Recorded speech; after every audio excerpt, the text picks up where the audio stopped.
ഏത് ആക്ഷനും ഒരു റിയാക്ഷൻ ഉണ്ടാവും. അത് തത്സമയം നടന്നിട്ടുണ്ടാകും, നടന്നിരിക്കും. അതിലൊരു നഷ്ടബോധം തോന്നിയിട്ടൊന്നും കാര്യമില്ല.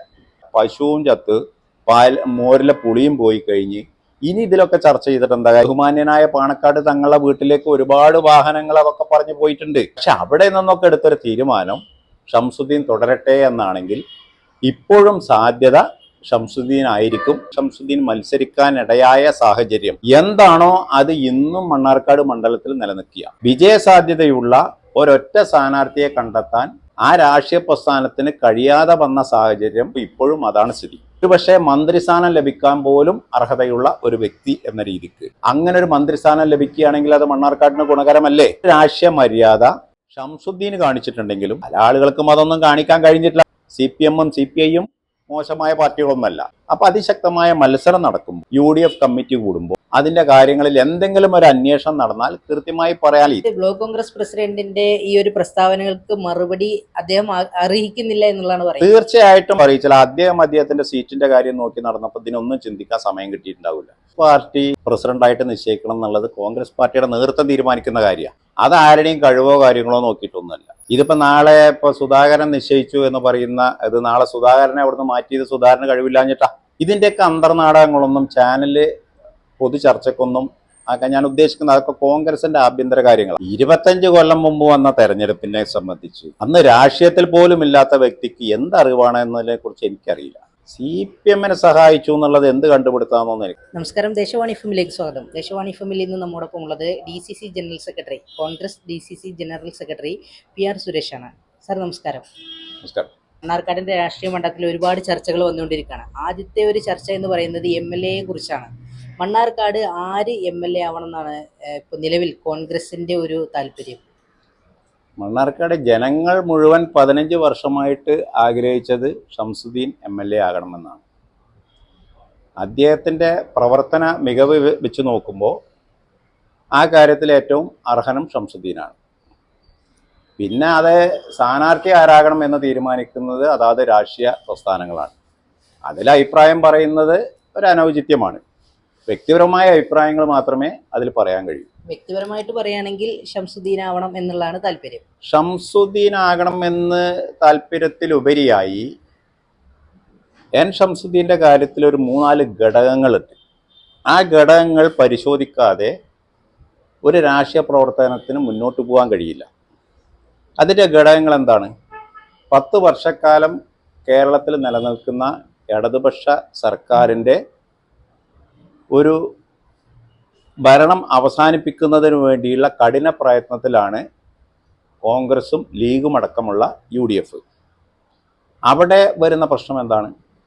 അത് വിജയസാധ്യത മാത്രമാണ് അതിന് പരിശോധിക്കുന്നത്. UDF നേതൃത്വത്തിൻ്റെ അജണ്ടയിൽ ഏറ്റവും പ്രധാനപ്പെട്ട കാര്യം വിജയസാധ്യത, ഒരു മണ്ഡലത്തിലെ വിജയസാധ്യത ആർക്കാണോ അത് അവരെ പരിഗണിക്കുക എന്നതാണ്. ആ പരിഗണന വെച്ച് നോക്കുമ്പോൾ ഏറ്റവും ജനസമ്മതനായിട്ടുള്ള ആളാണ്, ഏറ്റവും വിജയസാധ്യതയുള്ള ആളായിട്ട് ഞാൻ കാണുന്നത് അഡ്വക്കേറ്റ് ഷംസുദ്ദീനെയാണ്. ഏറ്റവും വിജയസാധ്യതയുള്ള ആളായിട്ട് ഞാൻ കാണുന്നത് അഡ്വക്കേറ്റ് ഷംസുദ്ദീനെയാണ്. നമുക്കറിയാം, പ്രാദേശിക നേതാക്കളെ പരിഗണിക്കാം എന്നുള്ളൊരു വാദം പ്രാദേശിക തലത്തിൽ നിന്ന് മണ്ണാർക്കാട് നിന്ന് ഉയർന്നു വരുന്നുണ്ട്. അതിനെങ്ങനെയാണ് നോക്കിക്കാണുന്നത്? പ്രാദേശിക നേതാക്കളെ പരിഗണിക്കണം എന്ന കാര്യത്തിൽ ഒരു തെറ്റുമില്ല. കാരണം അവർക്കൊക്കെ അവസരം കിട്ടേണ്ടതാണ്. പക്ഷെ തിരൂരിൽ നിന്നും 2011 ഇവിടെ വന്ന് മത്സരിക്കുമ്പോൾ ഷംസുദ്ദീൻ മത്സരിക്കാനിടയായ സാഹചര്യം എന്താണോ അത് ഇന്നും മണ്ണാർക്കാട് മണ്ഡലത്തിൽ നിലനിൽക്കുക. വിജയസാധ്യതയുള്ള ഒരൊറ്റ സ്ഥാനാർത്ഥിയെ കണ്ടെത്താൻ ആ രാഷ്ട്രീയ പ്രസ്ഥാനത്തിന് കഴിയാതെ വന്ന സാഹചര്യം 11-ലും 15-ലും 21-ലും ആവർത്തിച്ച് ഇപ്പൊ വീണ്ടും ഈ 26 എത്തി നിൽക്കുമ്പോൾ ഇപ്പോഴും അതാണ് സ്ഥിതി. വിജയസാധ്യതയുള്ള ഒരു സ്ഥാനാർത്ഥിയെ മണ്ണാർക്കാട് അവർക്ക് കണ്ടെത്താൻ കഴിഞ്ഞാൽ ഏത് രാഷ്ട്രീയ പ്രസ്ഥാനത്തിനാണോ നിയമസഭാ സീറ്റ് അവർക്കാണ് അത് തീരുമാനിക്കേണ്ട അവസ്ഥ. അപ്പോൾ 11-ൽ മത്സരിക്കുമ്പോഴും അത് കഴിഞ്ഞ് 5 വർഷം കഴിഞ്ഞ് 16-ൽ മത്സരിക്കുമ്പോഴും അത് കഴിഞ്ഞ് 21-ൽ മത്സരിക്കുമ്പോഴും ഉണ്ടായിരുന്ന അതേ സാഹചര്യമാണ് ഇപ്പോൾ 26-ലും നിലനിൽക്കുന്നത്. ഒരൊറ്റ സ്ഥാനാർത്ഥിയെ കണ്ടെത്തുന്നതിന് വിജയസാധ്യതയുള്ള ഒരു സ്ഥാനാർത്ഥിയെ ആർക്കും കണ്ടെത്താം. വിജയസാധ്യതയുള്ള സ്ഥാനാർത്ഥിയെ കണ്ടെത്തുന്നതിന് ആ പാർട്ടിക്ക് കഴിയാതെ വരുമ്പോൾ അവിടെ അവർ വിജയസാധ്യത നോക്കുകയാണെങ്കിൽ ഷംസുദ്ദീൻ ആയിരിക്കും മുൻതൂക്കം കിട്ടുക എന്നാണ് ഞാൻ കരുതുന്നത്. പിന്നെ ഞാൻ പറഞ്ഞ ഘടകങ്ങൾ ഇതൊന്നൊന്നുമല്ല, വിജയസാധ്യത മാത്രമല്ല.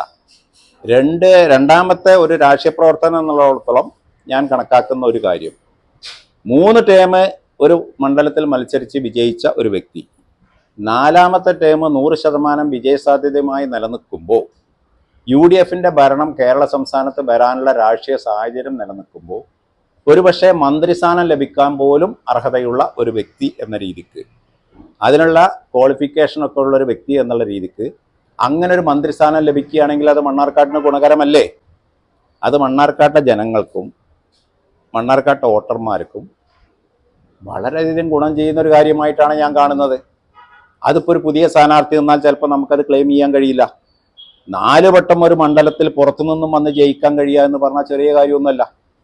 പിന്നെ അതിൽ കാണുന്ന വേറെ ഒരുപാട് ഘടകങ്ങൾ ആ കാര്യത്തിലുണ്ട്. ഞാൻ നേരത്തെ പറഞ്ഞ ഘടകങ്ങളുടെ കൂട്ടത്തിൽ പല ഘടകങ്ങളും നമ്മൾ പരിശോധിച്ച് നോക്കുമ്പോൾ പൊതുസമ്മതനാണ്. അദ്ദേഹത്തെ സംബന്ധിച്ചിടത്തോളം UDFന്റെ ഘടകകക്ഷികൾക്കിടയിൽ ഒരു അഭിപ്രായ വ്യത്യാസമില്ല. ജനങ്ങൾക്ക് ഈ അട്ടപ്പാടി ഗോത്ര മേഖലയിലടക്കം കോൺഗ്രസ്സുകാരെ പോലെ അദ്ദേഹത്തെ ഉൾക്കൊണ്ടുകൊണ്ട് മുന്നോട്ട് പോകുന്ന കോൺഗ്രസിന്റെ മണ്ഡലം കമ്മിറ്റികളാണ് അവിടെ ഉള്ളത്. അപ്പം അതിൽ നിന്നും ഒരു 15 കൊല്ലം എന്ന് പറഞ്ഞാൽ അഭിപ്രായ വ്യത്യാസം ഉണ്ടാകാനുള്ള ഇഷ്ടംപോലെ കാലഘട്ടം വന്നിട്ടുണ്ട്. പക്ഷെ അതൊന്നും അഭിപ്രായ വ്യത്യാസമില്ലാതെ മുന്നോട്ട് പോകാൻ കഴിഞ്ഞു എന്നതാണ് ഷംസുദ്ദീൻ്റെ വിജയം. അതുകൊണ്ടാണ് അദ്ദേഹത്തിന് പരിഗണിക്കുന്നതായിരിക്കും നല്ലത് എന്ന് വ്യക്തിപരമായ ഒരു അഭിപ്രായം ഞാൻ പറയുന്നത്.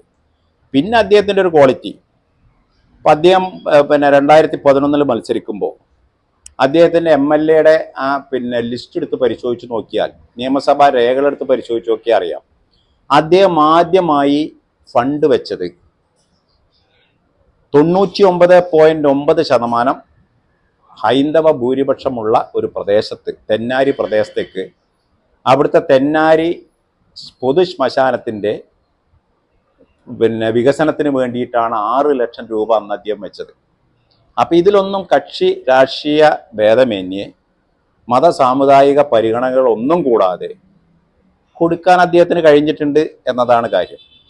വികസനം വാണിജ്യവൽക്കരിക്കുന്നതിലുപരിയായി അത് ജനങ്ങളിൽ എത്തിക്കുക എന്നതാണ് ഉദ്ദേശമെങ്കിൽ അതിന് കൂടുതൽ ഗുണം നൽകുന്നത് ഷംസുദ്ദീൻ്റെ സ്ഥാനാർത്ഥിത്വമായിരിക്കും എന്ന് ഞാൻ വ്യക്തിപരമായി കരുതുന്നു. ഇനി മുസ്ലിം ലീഗ് ഏത് സ്ഥാനാർത്ഥിയെ പ്രഖ്യാപിച്ചാലും അവരുടെ വിജയത്തിന് വേണ്ടി പ്രവർത്തിക്കുക എന്നാണ് ഒരു UDF പ്രവർത്തകൻ എന്നുള്ളിടത്തോളം എന്നിൽ അത്ഭുതമായ കർത്തവ്യം. നമുക്കറിയാം, മണ്ണാർക്കാട് നിന്നും പല പേരുകളും ഉയർന്നു കേൾക്കുന്നുണ്ട്. ആ ഒരു സാഹചര്യത്തിൽ എങ്ങനെയാണ് അതിനെ കണക്കാക്കുന്നത്? അത് 2011 2016 2021 പല പേരുകളും വന്നിട്ടുണ്ട്. ബഹുമാന്യനായ പാണക്കാട് തങ്ങളുടെ വീട്ടിലേക്ക് ഒരുപാട് വാഹനങ്ങൾ അതൊക്കെ പറഞ്ഞു പോയിട്ടുണ്ട്. പക്ഷെ അവിടെ നിന്നൊക്കെ എടുത്തൊരു തീരുമാനം ഷംസുദ്ദീൻ തുടരട്ടെ എന്നാണെങ്കിൽ ഇപ്പോഴും സാധ്യത ഷംസുദ്ദീൻ ആയിരിക്കും എന്നാണ് ഞാൻ വിശ്വസിക്കുന്നത്. കോൺഗ്രസിന്റെ ഇന്റേണൽ കാര്യങ്ങളിൽ പ്രാദേശിക നേതൃത്വം, ലീഗിന്റെ പ്രാദേശിക നേതൃത്വം ഇടപെടുന്നു എന്നുള്ളൊരു ആക്ഷേപം പൊതുവെ കേട്ടുവരുന്നുണ്ട്. അത് ശരിയാണോ? കോൺഗ്രസിന്റെ ആഭ്യന്തര കാര്യങ്ങൾക്ക് ആരും ഇടപെടാനുള്ള അവസരം ഞങ്ങൾ കൊടുത്തിട്ടില്ല. ഇപ്പോൾ അട്ടപ്പാടിയിൽ, അതാണ് ഷംസുദ്ദീൻ്റെ ഒരു കാര്യം പറയുമ്പോൾ പറയാനുള്ളത്, ഇപ്പോൾ അട്ടപ്പാടിയിലെ പഞ്ചായത്ത് പ്രസിഡന്റ് വൈസ് പ്രസിഡന്റ് തെരഞ്ഞെടുപ്പുമായി ബന്ധപ്പെട്ട് അതിൻ്റെ ആളുകളെ നിശ്ചയിക്കുന്നതിൻ്റെ, പാർലമെന്ററി പാർട്ടിയുടെ ഭൂരിപക്ഷം നോക്കി നിശ്ചയിക്കുന്നതിന് ചുമതലപ്പെട്ട 2 ജില്ലാ ഭാരവാഹികൾ ഞാനും അഹമ്മദ് അഷ്റഫുമായിരുന്നു. ഞങ്ങൾ അട്ടപ്പാടിയിൽ പോയി ആ പ്രശ്നങ്ങൾ 3 പഞ്ചായത്തുകളിലെയും ബ്ലോക്ക് പഞ്ചായത്തിലെയും കാര്യങ്ങൾ തീരുമാനിച്ചു. ആ തീരുമാനിക്കുന്നതിന് മുമ്പേ ഷംസുദ്ദീൻ എന്നെ വിളിച്ചു, പറഞ്ഞു എനിക്ക് ആ കാര്യത്തിൽ, ഷംസുദ്ദീനെ പല കോൺഗ്രസിൻ്റെ ആളുകളും വിളിച്ചിട്ടുണ്ട്. ഞാൻ നേരത്തെ സൂചിപ്പിച്ചതുപോലെയാണ്, അവിടെ ഒരു ലീഗുകാരനായിട്ടല്ല കോൺഗ്രസ്സുകാർ അദ്ദേഹത്തെ കാണുന്നത്, തങ്ങളിൽ ഒരാളായിട്ടാണ്. അപ്പോൾ അദ്ദേഹത്തിനോടും വിളിച്ച് പല ജനപ്രതിനിധികളും പറഞ്ഞു, അവർക്ക് ആഗ്രഹം പ്രകടിപ്പിച്ചിട്ടുണ്ടാകാം. അദ്ദേഹം വിളിച്ചു പറഞ്ഞു, എനിക്ക് ആ കാര്യത്തിൽ വ്യക്തിപരമായി ഞാൻ അതിലൊന്നും പറയില്ല, എന്താണെങ്കിലും അട്ടപ്പാടിയിൽ ഒരു പ്രശ്നവുമില്ലാത്ത രീതിക്ക് നിങ്ങളത് പരിഹരിക്കണം എന്നാണ് അദ്ദേഹം പറഞ്ഞത്. ആ ഒരു രാഷ്ട്രീയ മര്യാദ ഷംസുദ്ദീൻ കാണിച്ചിട്ടുണ്ടെങ്കിലും പല ആളുകൾക്കും അതൊന്നും കാണിക്കാൻ കഴിഞ്ഞിട്ടില്ല. പക്ഷെ അതൊന്നും ഞങ്ങളെ ബാധിക്കുന്ന വിഷയമല്ല. ലീഗിന്റെ ചില നേതാക്കൾ ഇത്തരത്തിലുള്ള കാര്യങ്ങളിൽ ഇടപെട്ടിട്ടുണ്ട്. അല്ല, അതൊന്നും ഒരു വിഷയമല്ല, കാര്യമല്ല. കോൺഗ്രസിനെ സംബന്ധിച്ചിടത്തോളം അതൊന്നും, ഞങ്ങളെ സംബന്ധിച്ചിടത്തോളം ഇന്ത്യ രാജ്യത്തെ വലിയ രാഷ്ട്രീയ പ്രസ്ഥാനങ്ങളിൽ ഒന്ന്. പഞ്ചായത്ത്, ത്രിതല പഞ്ചായത്ത് തെരഞ്ഞെടുപ്പൊക്കെ ഞങ്ങൾ ചെറിയൊരു ഒരു ഒരു ഒരു പ്രക്രിയ മാത്രമാണ്, ഒരു തെരഞ്ഞെടുപ്പ് പ്രക്രിയ എന്ന് മാത്രമേ ഉള്ളൂ. ഇനി ഞങ്ങൾ വലിയ നിയമസഭാ തെരഞ്ഞെടുപ്പിലേക്ക് നിൽക്കുകയാണ്. അപ്പം അതിലേക്ക് വരുമ്പോൾ അതിൽ ശ്രദ്ധിച്ച് മുന്നോട്ട് പോവുക എന്നത് മാത്രമാണ് ഞങ്ങളിൽ ഉള്ള ഒരു കാര്യം. അപ്പം അതിനിടയ്ക്ക് വരുന്ന പ്രശ്നങ്ങളൊന്നും അതൊരു വിഷയമുള്ള കാര്യമല്ല.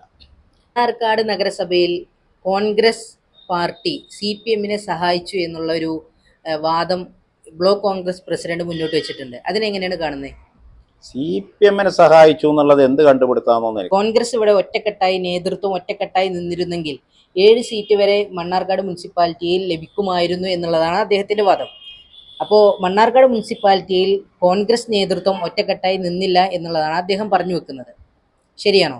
അത് അദ്ദേഹത്തിന്റെ കണ്ടുപിടുത്തം എന്താണെന്നുള്ളതിനെ കുറിച്ച് എനിക്ക് മറുപടി പറയാനില്ല. പിന്നെ അതുപോലെ തന്നെ തോരാപുരം വാർഡിൽ സൗഹൃദ മത്സരം എന്നാണ് PR സുരേഷ് നമ്മോട് പറഞ്ഞിട്ടുണ്ടായിരുന്നത്. അതുപോലെ മുൻപൊരു സൗഹൃദ മത്സരം ഇവിടെ മണ്ണാർക്കാട് ഉണ്ടായിരുന്നെങ്കിൽ ഇപ്പോൾ TR സെബാസ്റ്റ്യൻ പോലെയുള്ള ഒരാള് കോൺഗ്രസ് പാർട്ടിയിലെ ഉന്നതനായ ഒരു നേതാവായി മാറിയിരുന്നു എന്നുള്ളതാണ് അദ്ദേഹത്തിന്റെ മറ്റൊരു വാദം. അതിനെങ്ങനെയാണ് നോക്കി കാണുന്നത്? 25 കൊല്ലം മുമ്പ് വന്ന തെരഞ്ഞെടുപ്പിനെ സംബന്ധിച്ച് അന്ന് രാഷ്ട്രീയത്തിൽ പോലും ഇല്ലാത്ത വ്യക്തിക്ക് എന്തറിവാണ് എന്നതിനെ കുറിച്ച് എനിക്കറിയില്ല. പിന്നെ ഇതിനൊന്നും മറുപടി പറഞ്ഞ് ചെറുതാകാൻ ഞാൻ ഉദ്ദേശിക്കുന്നുമില്ല. അതൊക്കെ ഒരു ഇതായിട്ട് വിടാനേ നമുക്ക് കഴിയും. പിന്നെ അതുപോലെ തന്നെ മറ്റൊരു കാര്യം താങ്കൾ തന്നെ വെച്ചൊരു സംഭവമായിരുന്നു, മണ്ണാർക്കാടിനെ അറിയാത്ത ഒരാളാണ് ഇപ്പോൾ ബ്ലോക്ക് കോൺഗ്രസിനെ നയിക്കുന്നത് എന്നുള്ളൊരു സംഭവം നിങ്ങൾ പറഞ്ഞു വെച്ചിട്ടുണ്ടായിരുന്നു. അതിന് അദ്ദേഹം ഇന്നലെ കൗണ്ടർ ചെയ്തിരുന്നത് വലിയ നേതൃത്വം അദ്ദേഹത്തെ ഏൽപ്പിച്ചതാണ്. അപ്പോൾ നേതാക്കൾക്ക് അദ്ദേഹത്തെക്കുറിച്ച് അറിയുന്നത് കൊണ്ടാണല്ലോ അദ്ദേഹം ഇപ്പോൾ കോൺഗ്രസിന്റെ ബ്ലോക്ക് പ്രസിഡന്റായി വന്നിട്ടുള്ളത്. അപ്പോൾ നേതൃത്വത്തിന് പിഴവ് സംഭവിച്ചു എന്നുള്ളതാണ് നിങ്ങൾ പറഞ്ഞു വരുന്നത് എന്നുള്ളതാണ് പറയാതെ പറഞ്ഞു വെക്കുന്നത്. കോൺഗ്രസ് പാർട്ടി ആരെ നിശ്ചയിക്കണം, പ്രസിഡന്റായിട്ട് നിശ്ചയിക്കണം എന്നുള്ളത് കോൺഗ്രസ് പാർട്ടിയുടെ നേതൃത്വം തീരുമാനിക്കുന്ന കാര്യമാണ്. അത് ആരുടെയും കഴിവോ കാര്യങ്ങളോ നോക്കിയിട്ടൊന്നുമല്ല. ഇതിപ്പോൾ നാളെ ഇപ്പോൾ സുധാകരൻ നിശ്ചയിച്ചു എന്ന് പറയുന്ന ഇത് നാളെ സുധാകരനെ അവിടുന്ന് മാറ്റിയത് സുധാകരന് കഴിവില്ലാഞ്ഞിട്ടാ? അതൊന്നുമല്ലല്ലോ. പാർട്ടി അതാത് സമയങ്ങളിൽ പാർട്ടി തീരുമാനിക്കുന്നതാണത്. ഇതിൻ്റെയൊക്കെ അന്തർനാടകങ്ങളൊന്നും ചാനലിൽ പൊതു ചർച്ചയ്ക്കൊന്നും ഞാൻ ഉദ്ദേശിക്കുന്നത് അതൊക്കെ കോൺഗ്രസിൻ്റെ ആഭ്യന്തര കാര്യങ്ങളാണ്. കോൺഗ്രസിൻ്റെ ആഭ്യന്തര കാര്യങ്ങളിൽ ഒരുപാട് തീരുമാനങ്ങളും വിട്ടുവീഴ്ചകളും ചർച്ചകളും ഒക്കെ ഉണ്ടാകും. പിന്നെ ഈ തോരാപുരം വാർഡുമായി ബന്ധപ്പെട്ട് എന്താണ് സംഭവിച്ചിരിക്കണത് എന്നത് ഈ പറയുന്ന വ്യക്തിയും ഞാനും തമ്മിലല്ലല്ലോ ചർച്ച ചെയ്യേണ്ടത്. ഇതിൽ ബാക്കി 3 ആളുകളെ ഈ കമ്മിറ്റിയിലുണ്ടല്ലോ. ആ 3 ആളുകൾക്ക് പഴയ block president Shoukath Ali, DCC ഭാരവാഹി അഹമ്മദ് അഷ്റഫ്, DCC മെമ്പർ ബാലു, എന്താണ് സംഭവിച്ചതെന്ന് അവർ വ്യക്തമാക്കട്ടെ. അവർ വ്യക്തമാക്കുമ്പോഴാണ് എങ്ങനെയാണ് ഈ തീരുമാനം അവിടെ ഉണ്ടായത് എന്നതിനെ സംബന്ധിച്ച് അറിയാം. ഇപ്പൊ പിന്നെ അതൊന്നും ചർച്ച ചെയ്യേണ്ട കാര്യമല്ല. പശുവും ചത്ത് മോരിലെ പുളിയും പോയി കഴിഞ്ഞ് ഇനി ഇതിലൊക്കെ ചർച്ച ചെയ്തിട്ട് എന്താ കാര്യം? ഇനി നമ്മളെ മുമ്പിലുള്ള നിയമസഭാ തെരഞ്ഞെടുപ്പാണ്. ഞങ്ങൾ ഒറ്റക്കെട്ടായിട്ട് ആ കാര്യത്തിൽ മുന്നോട്ട് പോകാൻ ഇതിലൊന്നും ഒരു അഭിപ്രായ വ്യത്യാസമല്ല. ജനാധിപത്യ പാർട്ടി ആവുമ്പോൾ ഇങ്ങനെ പല കാര്യങ്ങളും ചർച്ച ചെയ്യും, കാര്യങ്ങളൊക്കെ ചെയ്യും. അപ്പൊ കോൺഗ്രസ് പാർട്ടിയെ അധികാരത്തിലെത്തിക്കുക, UDF-നെ അധികാരത്തിലെത്തിക്കുക എന്നതാണ് ഞങ്ങളുടെ മുമ്പിലുള്ള ഏക ലക്ഷ്യം. മണ്ണാർക്കാട് മുനിസിപ്പാലിറ്റിയിൽ ഒറ്റക്കെട്ടായി നിന്നിരുന്നെങ്കിൽ ഒരുപക്ഷെ 7 സീറ്റോളം ലഭിച്ചിരുന്നു എന്ന് പറയുന്നുണ്ട് അദ്ദേഹം. അത് ശരിയാണോ? 30 വർഷമായിട്ട് കയ്യിലുണ്ടായിരുന്ന കൊമരമ്പത്തൂർ പഞ്ചായത്തിലെ ഭരണം പോയത് എങ്ങനെയാ? ഒറ്റക്കെട്ടല്ലാഞ്ഞിട്ടാണോ? തെങ്കര പഞ്ചായത്തിലെ ജയസാധ്യത ഉണ്ടായിരുന്ന ഭരണം പോയത് എന്തുള്ള? ഒറ്റക്കെട്ടല്ലാഞ്ഞിട്ടാ? അപ്പൊ ഇതൊക്കെ രാഷ്ട്രീയത്തിൽ നഷ്ടവും ലാഭമൊക്കെ ഉണ്ടാവും. പിന്നെ വാക്കിലൊന്നല്ല കാര്യം, പ്രവൃത്തിയിലാണ് കാര്യം. ഞാൻ വിശ്വസിക്കുന്ന അതിലാണ്. ഏത് ആക്ഷനും ഒരു റിയാക്ഷൻ ഉണ്ടാവും. അത് തത്സമയം നടന്നിട്ടുണ്ടാകും, നടന്നിരിക്കും. അതിലൊരു നഷ്ടബോധം തോന്നിയിട്ടൊന്നും കാര്യമില്ല. മണ്ണാർക്കാട് മുനിസിപ്പാലിറ്റി പോകാനുള്ള ഒരു കാരണം ഇത്തരത്തിലുള്ളൊരു നേതൃത്വത്തിന്റെ പ്രശ്നം കൊണ്ടല്ല എന്നുള്ളതാണ് പറഞ്ഞു വെക്കുന്നത്. അങ്ങനെയാണെന്നുണ്ടെങ്കിൽ മുസ്ലിം ലീഗിന്റെ സീറ്റുകൾ ചെറിയ വോട്ടിന് നഷ്ടപ്പെട്ടത് കോൺഗ്രസിന്റെ പ്രശ്നം കൊണ്ടാണോ? CPM-ആയിട്ടുള്ള ധാരണ ഉണ്ടായിട്ടാണോ? അങ്ങനെയാണെങ്കിൽ അവർക്കും ഇതിൽ കൂടുതൽ സീറ്റ് ലഭിക്കേണ്ടതല്ലേ?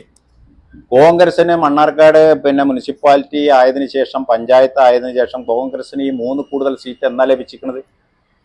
3-ൽ കൂടുതൽ 4 സീറ്റ് ആയതെപ്പോഴാണ്? കഴിഞ്ഞ തവണയും അതിൻ്റെ 9 തവണയൊക്കെ ഈ പറഞ്ഞമാതിരി 3 സീറ്റും 1 സീറ്റും ഒക്കെ ഉണ്ടായിരുന്നുള്ളൂ. അന്നും ഈ UDF-ഉമായിട്ടുള്ള ബന്ധം, മുസ്ലിം ലീഗുമായിട്ടുള്ള ബന്ധം നല്ല രീതിക്ക് തന്നെയാണ് പോയിട്ടുള്ളത്. 95-ൽ ഞാൻ വൈസ് പ്രസിഡന്റ് ആയിരുന്ന കാലത്ത് മണ്ണാർക്കാട്ട് കോൺഗ്രസിന് 3 സീറ്റേ ഉള്ളൂ.